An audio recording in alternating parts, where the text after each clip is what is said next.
Hello students, today we are going to discuss about some problems, numericals from the chapter oscillations. Okay, so five important problems will be there. Be continue with me. Okay, look at here. This is the first problem. So a particle is performing SHM, simple harmonic motions, with amplitude is A. Its speed is tripled at the instant that it is at a distance of 2a by 3 from equilibrium positions. The new amplitude of the motion is, four option is given: 3a root 3, 7a by 3, a by 3, root over of 41. You can pause the video and you can solve it. Okay, now look at here. I'm going to solve it. पहले मैंने एक oscillatory system I'm going to draw in here. Suppose consider this is a spring.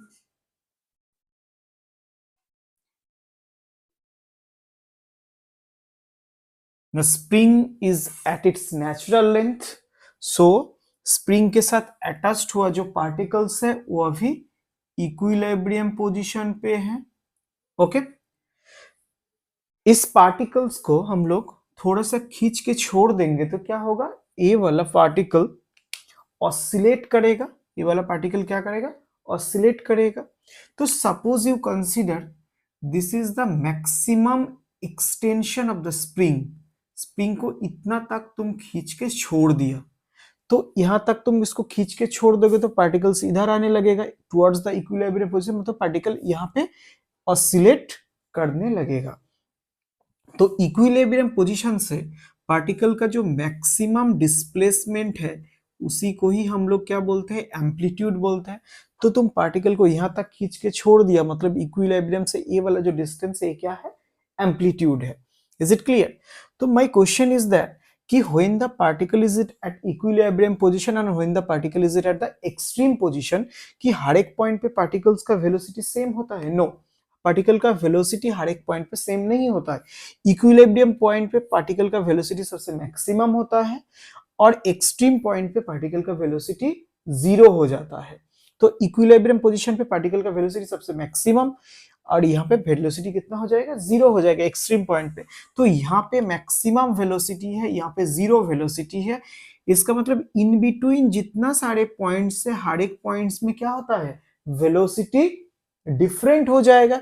Equilibrium point से तुम जितना extreme point की तरफ जाओगे velocity उतना क्या होते जाएगा, घटते जाएगा, उतना वेलोसिटी कम होते जाएगा. यहाँ पे हर एक पॉइंट पे तुम जाओगे तो जितना इधर जाओगे वेलोसिटी क्या हो जाएगा, कम होते जाएगा. इसका मतलब यहाँ पे तुम किसी भी एक पॉइंट को कंसीडर कर लो, उस पॉइंट पे वेलोसिटी इक्विलिब्रियम और एक्सट्रीम पॉइंट से डिफरेंट तुमको देखने को मिलेगा.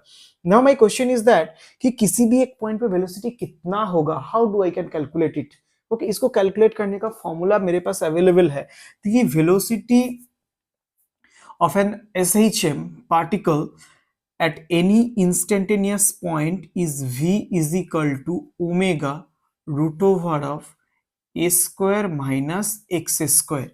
Okay, v is the velocity of the particles. Okay, a is what, a is the amplitude of this oscillation, a is the amplitude of the oscillation. x क्या है, x की जिस point पे तुम उसका वेलोसिटी निकालने जा रहे हो उसी पॉइंट का इक्विलिब्रियम पोजीशन से डिस्टेंस तुमको बता रहा है. कि सपोज मान के चलो तुम यहाँ पे पार्टिकल्स का वेलोसिटी निकालने जा रहे हो इस पॉइंट पे, इक्विलिब्रियम से इस पॉइंट का जो डिस्टेंस है उसी को हम लोग x बोलेंगे. तो किसी भी पॉइंट पे जहां पे तुमको वेलोसिटी निकालना होगा उतना तक जो डिस्टेंस है इक्विलिब्रियम पॉइंट से उसको तुमको यहाँ पे पुट करना होगा, तो वेलोसिटी आराम से कैलकुलेट हो जाएगा. So in this question look at here कि द पार्टिकल्स का जो डिस्प्लेसमेंट हुआ कितना बोले हैं, 2a/3, मतलब पार्टिकल 2a/3 डिस्टेंस पे गया है.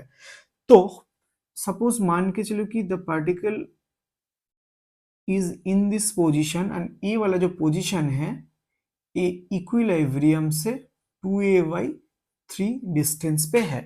तो इक्विलिब्रियम से 2a/3 डिस्टेंस पे होगा तो पार्टिकल का इस पॉइंट पे वेलोसिटी कितना हो जाएगा. तो वेलोसिटी कितना होगा उसको हम लोग कैलकुलेट कर लेते हैं. तो v इज इक्वल टू हमको पता है omega root over of a square minus 2a/3 distance पे वेलोसिटी कितना होगा वो निकालने जा रहा हूं. तो डिस्टेंस x के जगह पे कितना पुट करेंगे, 2a/3 पुट करेंगे. तो इसको तुम कैलकुलेट करोगे तो आ जाएगा ए square minus 4 a² by 9. So 9 square minus 4 square, it will be 5 square by 9. So omega is equal to root over of 5 square by 9. So it will become root 5 omega a by 3. So इस point पे velocity कितना है? इस point पे velocity है root over of 5 omega a by 3. But suppose इस point पे तो इतना वेलोसिटी होना चाहिए, बट यहां पे क्या बोले, velocity become triple.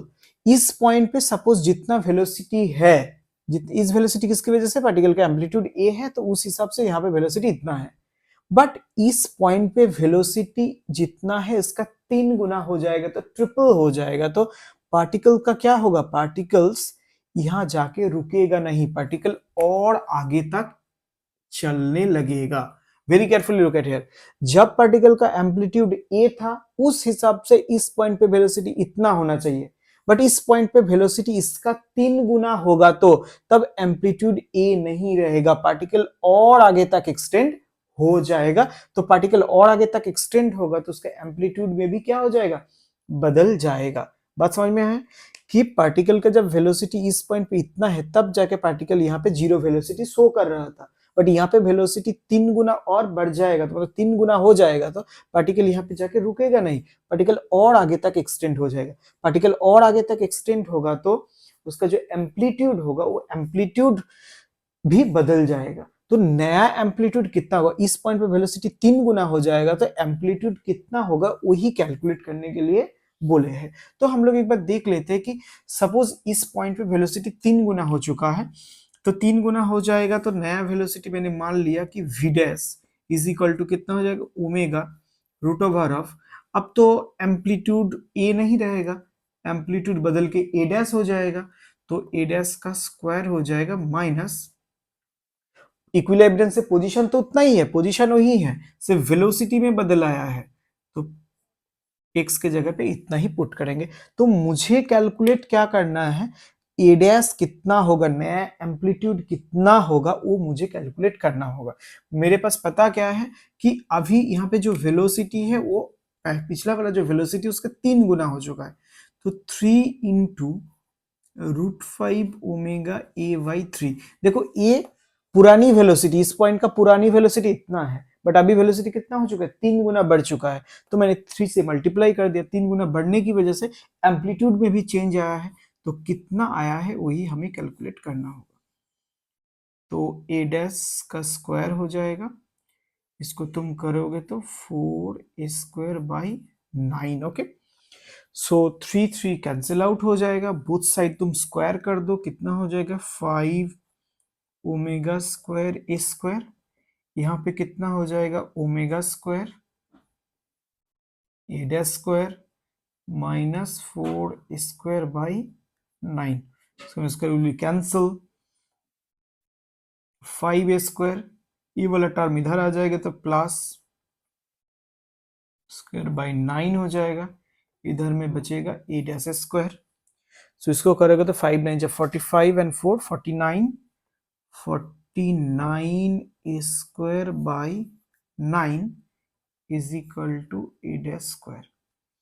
So if you change it you will get a dash square is equal to 49 square by 9.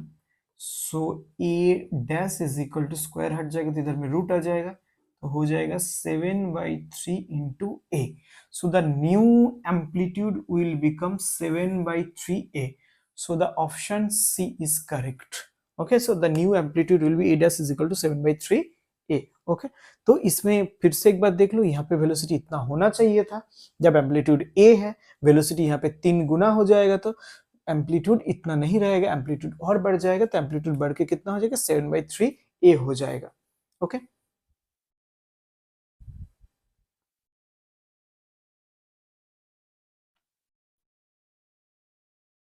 so look at here, this is the second question. Two spring of force constant k1 and k2 are connected to a mass m as shown in the figure. Look at here in this figure. Here m is a mass, okay, that is connected with a spring. This spring having the spring constant is k1 and this spring having the spring constant is k2. Okay, now the frequency of oscillations of the mass is new. अब थोड़ा सा इस मास को इधर otherwise इधर तुम थोड़ा सा खींच के इसको छोड़ दोगे तो the mass will start to oscillate and the oscillation frequency will be nu. कितना होगा? फ्रीक्वेंसी न्यू होगा. If k1 and k2 are made 4 times of their original value. अभी तो k1 और k2 है तो इसको 4 टाइम्स कर दोगे तो इसका कांस्टेंट हो जाएगा 4k1, इसका कांस्टेंट हो जाएगा 4k2. Then the frequency of the oscillation become, मतलब जब इसका 4k1 हो जाएगा स्प्रिंग कांस्टेंट, इसका 4k2 हो जाएगा, तब जाके ऑसिलेशन फ्रीक्वेंसी कितना होगा वो तुमको कैलकुलेट करना होगा. Option A nu by 2, option B nu by 4, option C 4 nu, option D is 2 nu. Okay, so you can pause the video and you can solve it. Okay, so now look at here कि suppose the mass is displaced. थोड़ा सा मास को तुम इधर भी खींच सकते हो, अदरवाइज इधर भी तुम खींच सकते हो. ठीक है, तो मैंने इधर एक बार खींच लिया. इसको देखते हैं कि होता क्या है.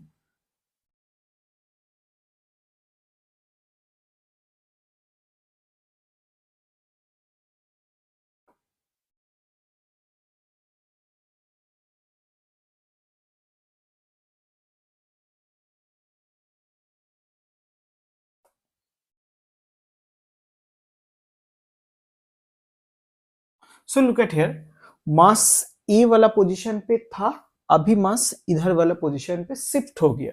तो तुम मान के चलो कि यहाँ का जो डिस्प्लेसमेंट है वो कितना हुआ? x. ओके, अब देखो इसमें दो चीज हो रहा है. एक k1 स्प्रिंग कांस्टेंट वाला जो स्प्रिंग है वो देखो कंप्रेस्ड हुआ. ये वाला स्प्रिंग क्योंकि मास को तुम इधर रिमूव किया तो ए वाला जो स्प्रिंग है क्या हुआ? कंप्रेस्ड हो चुका है. और ए वाला स्प्रिंग देखो थोड़ा सा एक्सटेंड हो चुका है. ठीक है, ए वाला मास थोड़ा कंप्रेस्ड हो चुका है, ए वाला स्प्रिंग थोड़ा कंप्रेस्ड हो चुका है और ए वाला स्प्रिंग क्या हुआ? थोड़ा सा एक्सटेंड हुआ. बट दोनों का अमाउंट सेम है. ए भी एक्स अमाउंट का कंप्रेस्ड हुआ है, ए भी एक्स अमाउंट का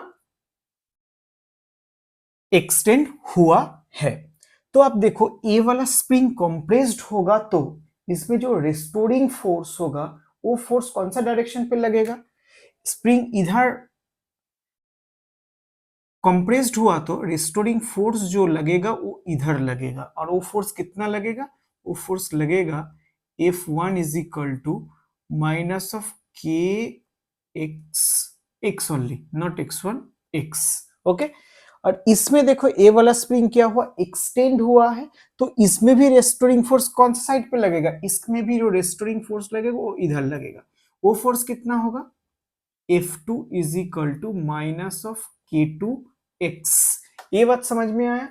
ए वाला स्प्रिंग कंप्रेस्ड हुआ तो इसको रेस्टोरिंग फोर्स, इसको फिर जो इससे पहले जो इस पोजीशन पे था उस पोजीशन पे लाने की कोशिश करेगा तो स्प्रिंग को फिर से एक्सटेंड करने की कोशिश करेगा तो ये वाला फोर्स इधर लगेगा. और इसमें देखिए ये वाला स्प्रिंग एक्सटेंड हो चुका है तो इसको फिर अपना ओरिजिनल पोजीशन पे जाना होगा तो इसको क्या होना पड़ेगा? कंप्रेस्ड होना पड़ेगा. तो इसको कंप्रेस्ड होना पड़ेगा तो इसमें भी फोर्स इधर लगने वाला है. तो टोटल फोर्स यहाँ पे कितना लगेगा? F is equal to F1 plus F2. तो it will become minus k1x minus k2x. It will become minus k1 plus k2 into x. Okay,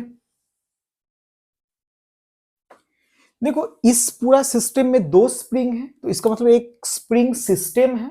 तो इस स्प्रिंग सिस्टम को हम लोग एक सिंगल स्प्रिंग की तरह मान के चलेंगे तो उस टाइम वो जो सिंगल स्प्रिंग होगा मतलब एक इक्विवेलेंट स्प्रिंग होगा तो उस इक्विवेलेंट स्प्रिंग का स्प्रिंग कांस्टेंट कितना होगा। फिर से एक बार सुनो कि ए वाला जो सिस्टम है इसमें कितना स्प्रिंग है, 2 स्प्रिंग है, एक का स्प्रिंग कांस्टेंट K1 है, दूसरा का K2 है। मैंने इस पूरा सिस्टम को एक सिंगल स्प्रिंग की तरह मान के चलना चाहता हूं, तो तब जाके ये जो सिंगल इस दोनों स्प्रिंग का जो इक्विवेलेंट स्प्रिंग होगा उसका स्प्रिंग कांस्टेंट कितना होगा।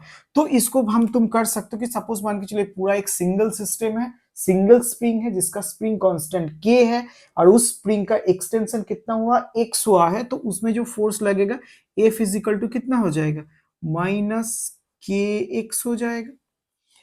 बात समझ में आया कि ये पूरा एक सिस्टम है जिसको मैंने एक सिंगल स्प्रिंग मान के चला, जिस सिंगल स्प्रिंग का कांस्टेंट स्प्रिंग कांस्टेंट कितना है, K होगा, और इस स्प्रिंग का एक्सटेंशन X होगा, तो इसमें कितना फोर्स लगे, इसमें जो फोर्स लगेगा F is equal to -KX।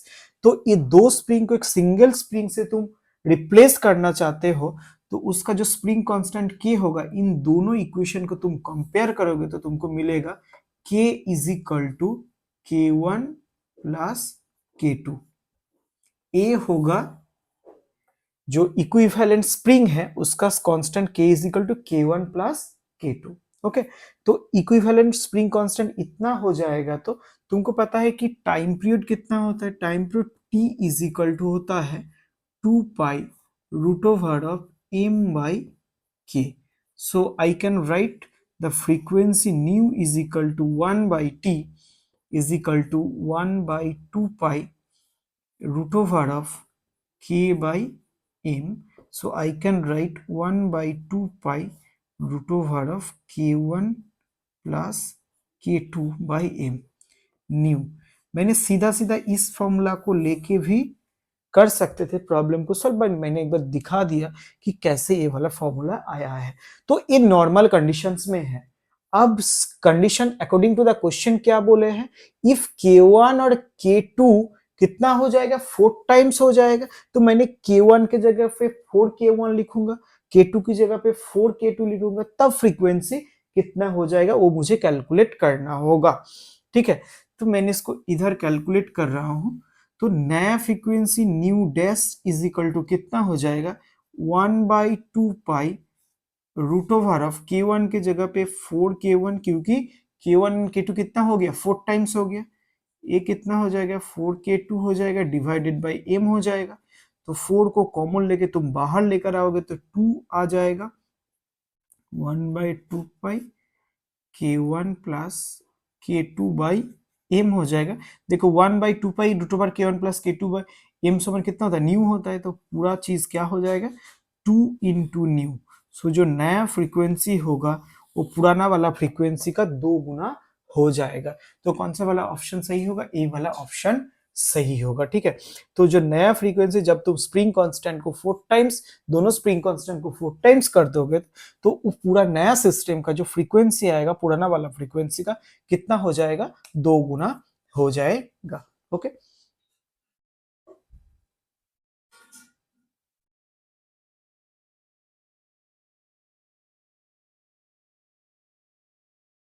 now this is the third problem. So look at here this problem first, read it. Two simple harmonic motions are represented by the equation y1 is equal to 10 sine pi by 4 12t plus 1, and y2 is 5 sine 3 pi 2 t plus root 3 cos 3 pi t. Find the ratio of their amplitude.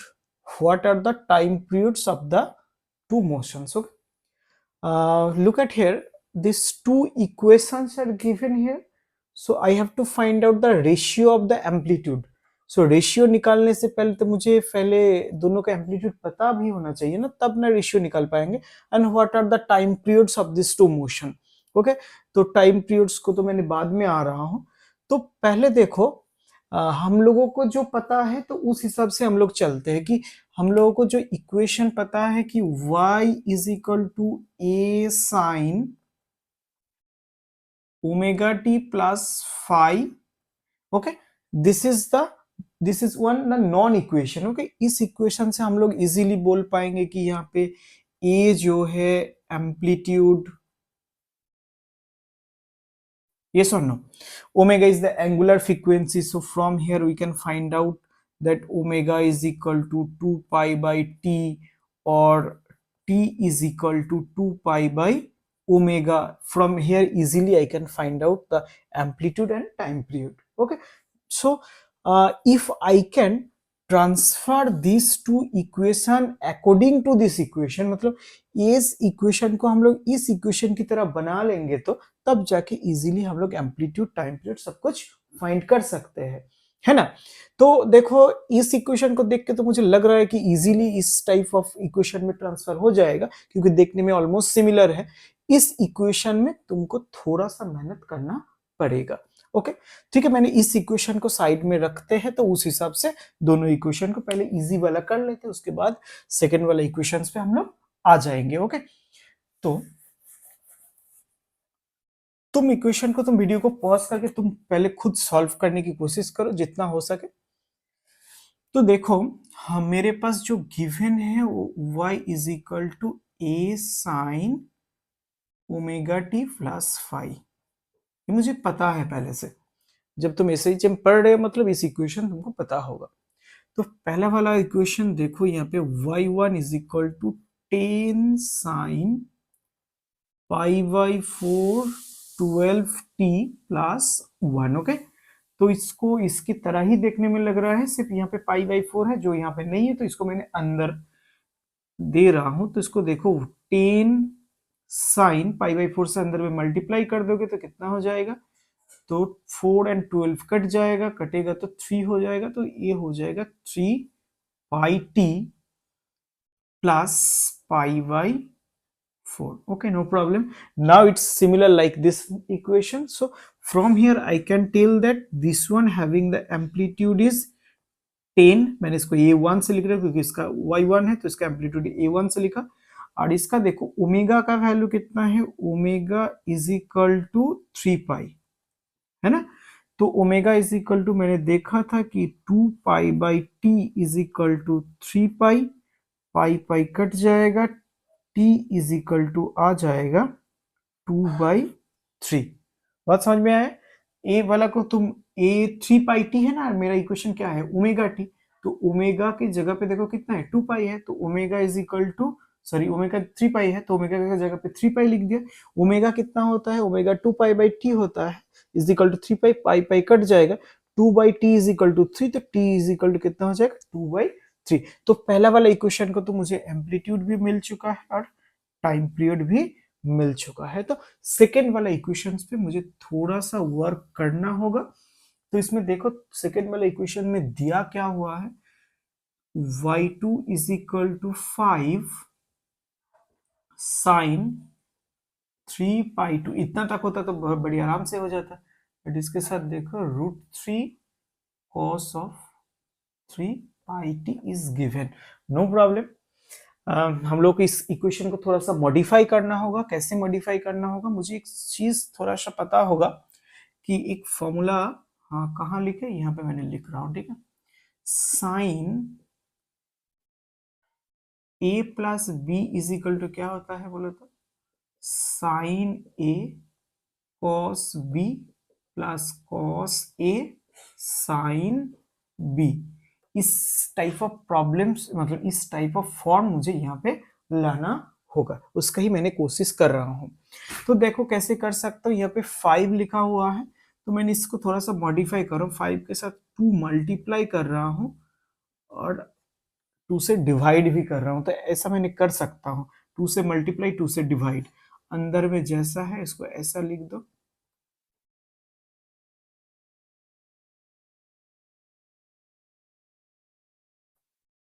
Okay, 5 to जा 10, no problem, half को अंदर कर दो, तो क्या हो जाएगा, half of sine 3 pi t plus इसको हाफ से मल्टीप्लाई करोगे तो √3/2 कॉस ऑफ 3 पाई टी। देखो मुझे ए वाला करने का मतलब सोच कहाँ से आया, देखो यहाँ पे भी साइन 3 पाई बाई 2 है, कॉस 3 पाई बाई 2 है, यहाँ पे देखो साइन ए है कॉस ए है, मुझे कॉस बी और यहाँ पे साइन बी चाहिए, ठीक है ना। तब जाके मैं इस टाइप ऑफ फॉर्मेशन मुझे आ जाएगा। तो साइन वाला फॉर्मेशन आ जाएगा तो मैं इस इक्वेशन के साथ उसको कंपेयर कर सकता हूं, इसीलिए मैंने ऐसा चीज कर लिया। तो अब देखो यहाँ पे 10 तो है ही, ठीक है, तो इसको मैंने थोड़ा सा मॉडिफाई करके लिख रहा हूँ, sine 3 pi by 2 half. Half cos कितने का वैल्यू हाफ होता है, कॉस पाई बाई 3। तो हाफ के जगह पे मैंने लिखा cos pi by 3 plus cos 3 pi t √3/2। Sine का कितना का वैल्यू होता है, साइन पाई बाई 3 का वैल्यू होता है, ठीक है ना। तो अब देखो sign A cos B, cos A sine B, तो आराम से आई कैन राइट इट कि 10 साइन ए प्लस बी, ए कितना है 3 पाई टी प्लस बी कितना है pi by 3। Now it's ready, I can compare it with this equation. So if you compare,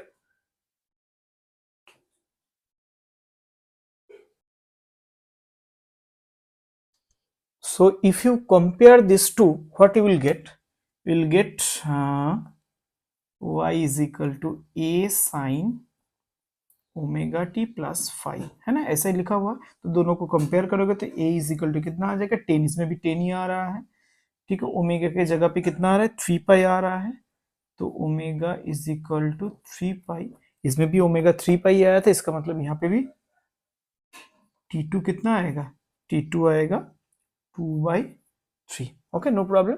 तो इसमें बोले थे कि दोनों एम्पलीट्यूड का रेशियो निकालने के लिए, तो रेशियो कैसे निकालोगे, रेशियो मतलब पहला वाला का A1 था, दूसरा का A2 था, बट दोनों ही 10-10 है, मतलब ये हो जाएगा 1/1, मतलब A1:A2 is equal to 1:1, and दोनों का time period T1 is equal to 2/3, T2 is equal to भी 2/3 है। तो तुमको थोड़ा सा इस इक्वेशन को कैसे मॉडिफाई किया, इसको तुमको थोड़ा सा पता होना चाहिए। ओके,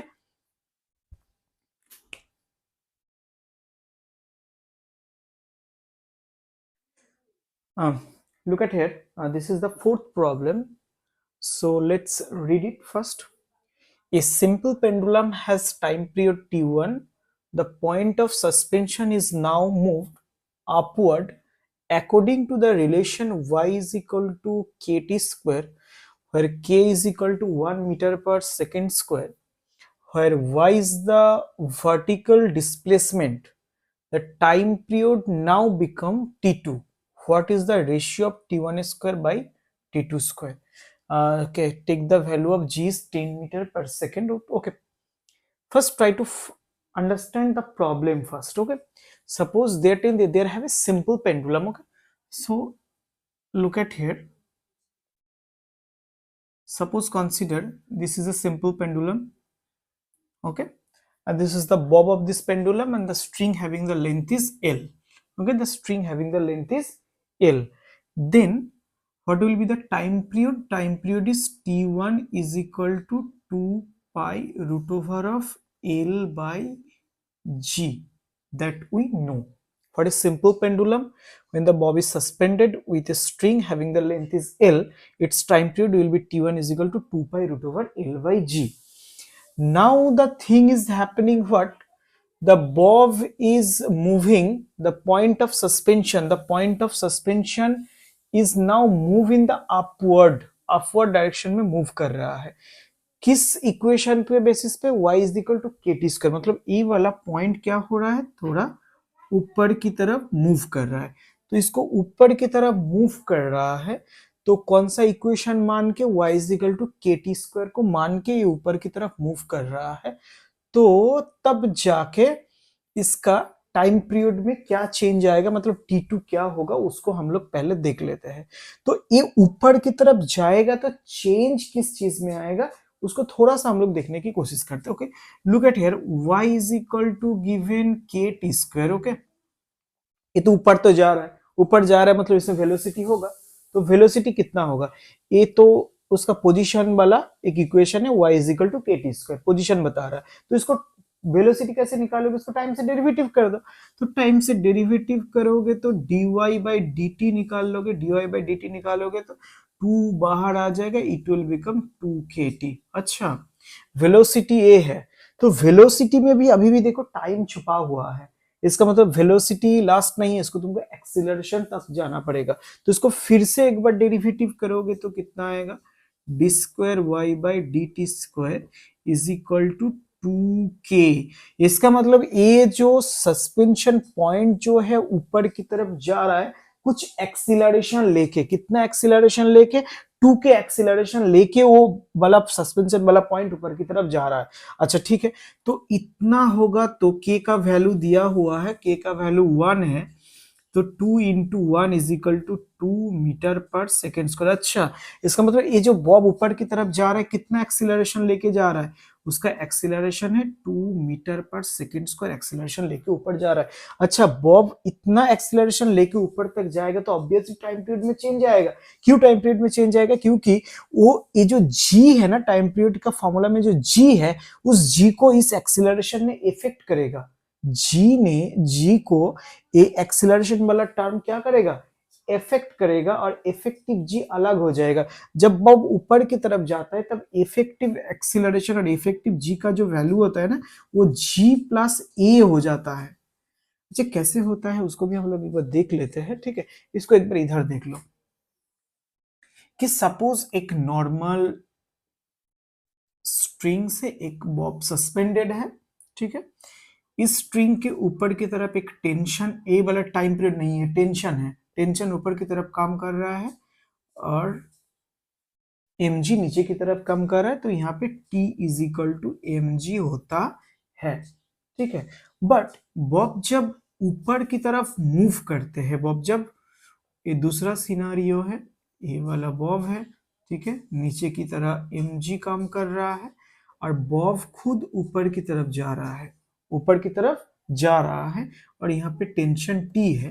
तो इसमें देखो बॉब जो ऊपर की तरफ जा रहा है, यहाँ पे जो इक्वेशन बनेगा कैसा बनेगा, इसमें इफेक्टिव नीट फोर्स कितना है, नीट फोर्स बॉब ऊपर की तरफ जा रहा है मतलब T ज्यादा है, mg छोटा है। इसका मतलब यहाँ पे जो होगा T minus mg is equal to m into A.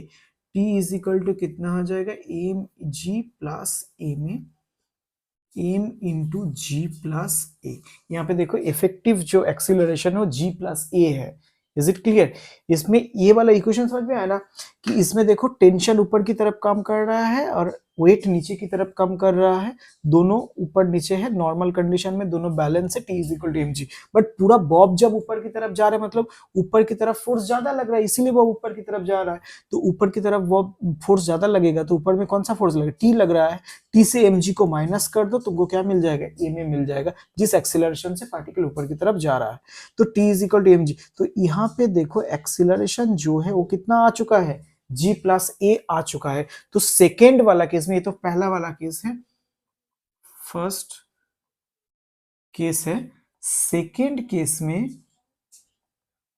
Second case में जो टाइम पीरियड का वैल्यू T2 होगा वो कितना होगा, 2 pi l by g plus a हो जाएगा, ठीक है। इस बात को समझना थोड़ा सा, जी प्लस ए क्यों हुआ, उसकी वजह से हुआ, ठीक है, क्योंकि बॉब ऊपर की तरफ जा रहा है, उसका अपना भी कुछ एक्सीलरेशन है, अपना भी कुछ एक्सीलरेशन है, कितना एक्सीलरेशन है, ए है, तो इसीलिए यहाँ पे जी के जगह पे कितना आ गया, जी प्लस ए आ चुका है, ठीक है।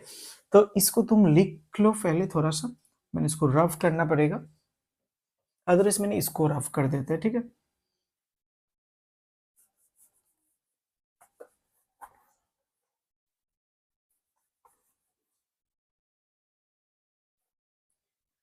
तो अब देखो T1 इतना है, T2 इतना है, ठीक है। तो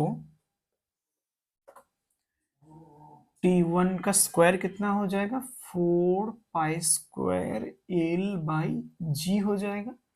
T2 का स्क्वायर कितना हो जाएगा, 4 pi square l by g plus a हो जाएगा। T1 square by T2 square is equal to 4 pi square l by g, T2 का वैल्यू उल्टा हो जाएगा g plus a by 4 pi square into l, a वाला term कट जाएगा, T1 square by T2 square is equal to ji plus a by जी। जी का value 10 दिया हुआ है और ए का वैल्यू 2 जो हम लोग एक्सेलरेशन निकाला था, तो कितना हो जाएगा 10 प्लस 2 बाई 10, मतलब 12/10, इसको कटोगे तो 6/5। So T1 square square is equal to 6/5। इसमें सिर्फ तुमको जो चीज देखना चाहिए था कि वो G+A क्यों हुआ है, बॉब ऊपर की तरफ जा रहा है, उसका अपना भी एक एक्सीलरेशन है, उसकी वजह से यहाँ पे G नहीं हुआ, इफेक्टिव जो G हो गया कितना हो गया, G+A हो चुका है, तब जाकर टाइम पीरियड का रेशियो कितना आया है, 6/5 आ चुका है। और ये एक्सीलरेशन मैंने क्या कहाँ से निकाला, उस बॉब जो ऊपर की तरफ जा रहा है उसका एक इक्वेशन दिया हुआ था, y=kt², dy/dt निकालोगे तो वेलोसिटी निकल गया। उसमें और एक टर्म टाइम का था, मतलब वेलोसिटी कांस्टेंट नहीं था, टाइम के साथ वेरिएबल था, इसीलिए मैंने इसका एक्सीलरेशन निकाल लिया। एक्सीलरेशन कितना है, 2 मीटर पर सेकेंड स्क्वायर। देखो यहाँ पे 2k आया था, k का वैल्यू 1 दिया हुआ था, मैंने 1 पुट कर दिया, तो एक्सीलरेशन 2 मीटर पर सेकेंड स्क्वायर आ चुका है। इस एक्सीलरेशन से बॉब ऊपर की तरफ जा रहा था, इसीलिए इफेक्टिव जी के जगह पे जी कितना आ गया, G+A आ गया।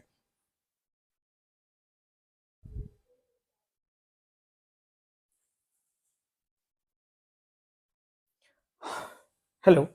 So this is the fifth problem. This is the fifth problem, last problem of this video. So look at here. Two particles are performing simple harmonic motion in a straight line about the same equilibrium में, मतलब दोनों particle जो SHM कर रहा है दोनों का equilibrium point same है. The amplitude and time period of both the particles are same and equal to A and T. मतलब दोनों पार्टिकल्स का ही एम्पलीट्यूड कितना है, ए है, टाइम पीरियड कितना है, टी है. At time t is equal to zero time पे one particle has displacement a. T is equal to zero पे एक पार्टिकल का डिस्प्लेसमेंट ए है, while the other particles having the displacement -a/2. मतलब एक दूसरा जो पार्टिकल्स है उसका भी डिस्प्लेसमेंट कितना है, -a/2 है, and they are moving towards each other. If they cross each other at a time t, then time t is t/4, 5t/6, t/3, t/6. Okay, इसको तो बहुत लंबा प्रॉब्लम्स है, कोई दिक्कत नहीं है, इसको हम लोग एक बार समझने की कोशिश करते हैं with the help of diagram. Okay, so look at here. Suppose you consider कि this is a line, okay, and in this line the particles are oscillating. Okay, so this is the equilibrium point. Here is one particle is in here and the particle is at a distance of a according to the question, and here have another particles. This is the second particles that is at a distance of a/2 but in opposite direction as it is given minus है, इसीलिए ये इस side में है और ये वाला particle इस साइड में है. ठीक है, अब देखो ए वाला बोल रहे कि दोनों पार्टिकल एक दूसरे की तरफ जा रहा है, मूविंग टुवर्ड्स ईच अदर. सो इस पार्टिकल इधर जा रहा है, ए वाला पार्टिकल इधर जा रहा है, तो दोनों पार्टिकल दोनों की तरफ जाएगा, तो थोड़ी देर बाद दोनों पार्टिकल एक दूसरे के साथ मीट करेगा, किसी भी एक पॉइंट पे मीट करेगा, तो कहाँ मीट करेगा और कितना टाइम बाद. ये जो टाइम अभी का जो पोजीशन है वो t=0 पे, तो ए भी आगे जाएगा, ए भी इधर आएगा, तो थोड़ी देर बाद कुछ टाइम बाद जाके दोनों पार्टिकल एक दूसरे को साथ मीट करेगा, बट कौन सा टाइम पे मीट करेगा वही तुमको निकाल के देखना पड़ेगा. ठीक है, प्रॉब्लम्स ठीक है, तो इसको हमें सॉल्व करने के लिए एक चीज देखना पड़ेगा कि इसको मुझे फेज डायग्राम का हेल्प लेना पड़ेगा. आई थिंक तुमको पता होगा कि फेज डायग्राम होता क्या है.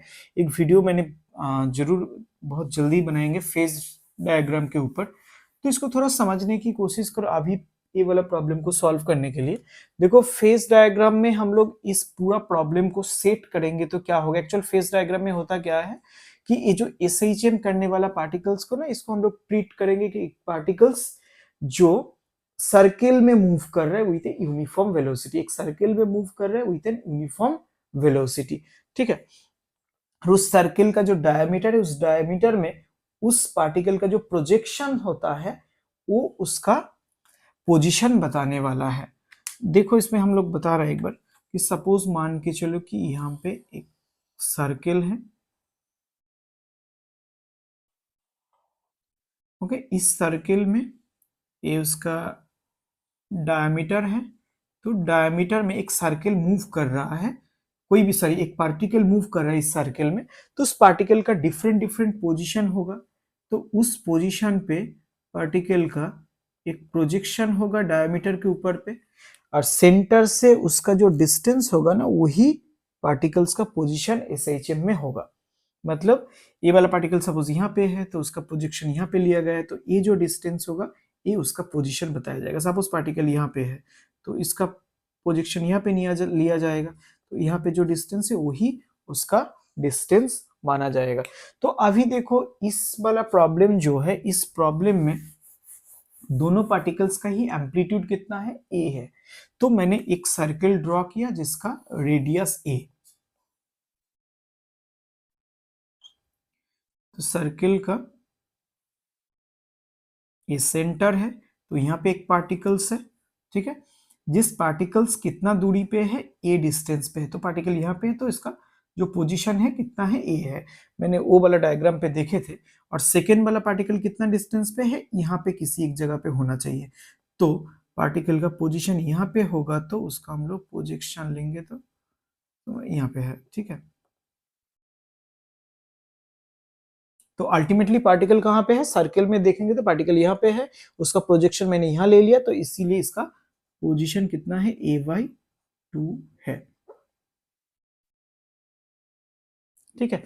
ये वाला चीज हमको कहाँ से मिला, इसको मुझे फेस डायग्राम से पता चला। तो ये वाला फर्स्ट पार्टिकल है और ए वाला सेकेंड पार्टिकल है। हर एक चीज को थोड़ा समझने की कोशिश करो कि ए वाला पार्टिकल इधर जा रहा है, ए वाला पार्टिकल इधर जा रहा है।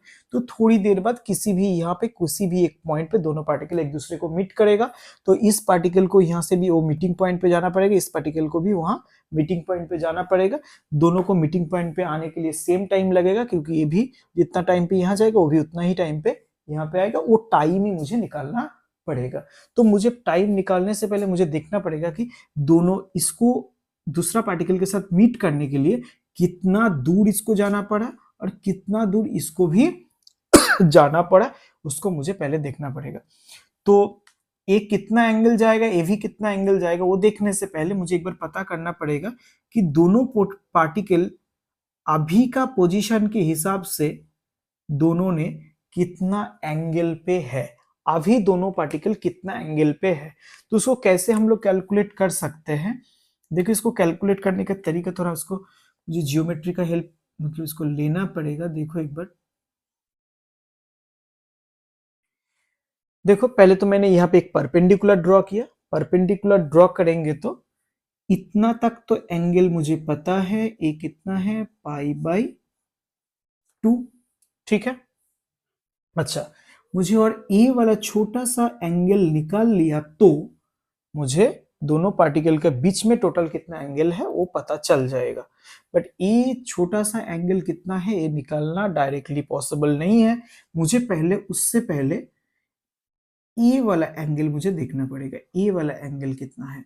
इसको कहां से हम लोग निकाल सकते हैं, देखो ये जो है एक राइट एंगल ट्राइंगल है। राइट एंगल ट्राइंगल का ए वाला ए होगा तो ए भी ए होगा, और इतना तक डिस्टेंस कितना है, a/2।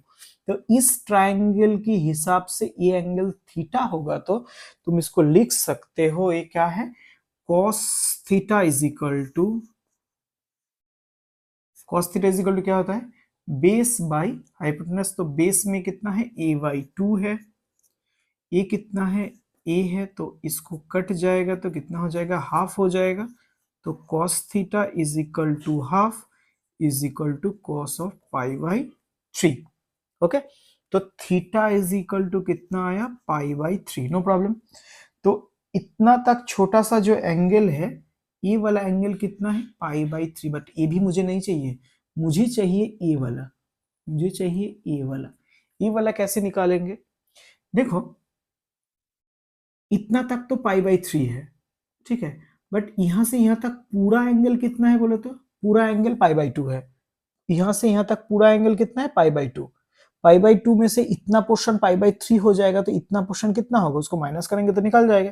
तो इतना पोर्शन जो होगा, ये वाला पोर्शन जो होगा, उसको तुम कैसे निकाल सकते हो, पूरा एंगल π/2 है, π/2 से इतना सा पोर्शन π/3 को माइनस कर दो, तो तुमको मिलेगा 6, 3π - 2 पाई मीन्स पाई बाई 6। अच्छा मुझे मिल गया। तो इतना सा एंगल कितना है, पाई बाई 6 है। तो दोनों पार्टिकल के बीच में टोटल एंगल कितना है, इतना तो पाई बाई 6 है, और इतना वाला पाई बाई 2 है। तो दोनों पार्टिकल के बीच में टोटल जो एंगल है, angle between two particle according to the diagram, pi by 2 plus pi by 6, 6 हो जाएगा, 3 pi plus pi means 4 pi by 6, ठीक है ना। इसको हो जाएगा 2 पाई बाई 3। तो दोनों पार्टिकल के बीच में मैंने सब रफ कर दिया, तुम इसको पॉज करके ड्रॉ कर लेना।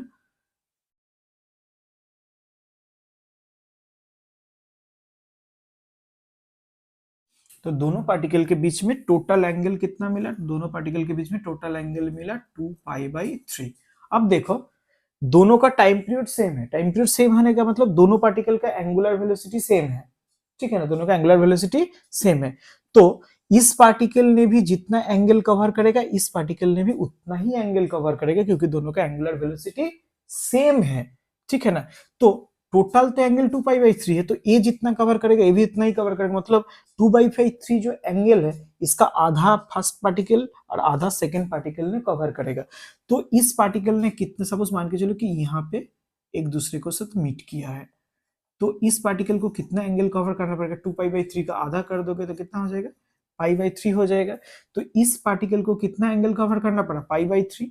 इस पार्टिकल को भी कितना एंगल कवर करना पड़ा, पाई बाई 3। इन्होंने भी जितना टाइम टी लगाया, इन्होंने भी उतना ही टाइम टी लगा दिया, ठीक है ना।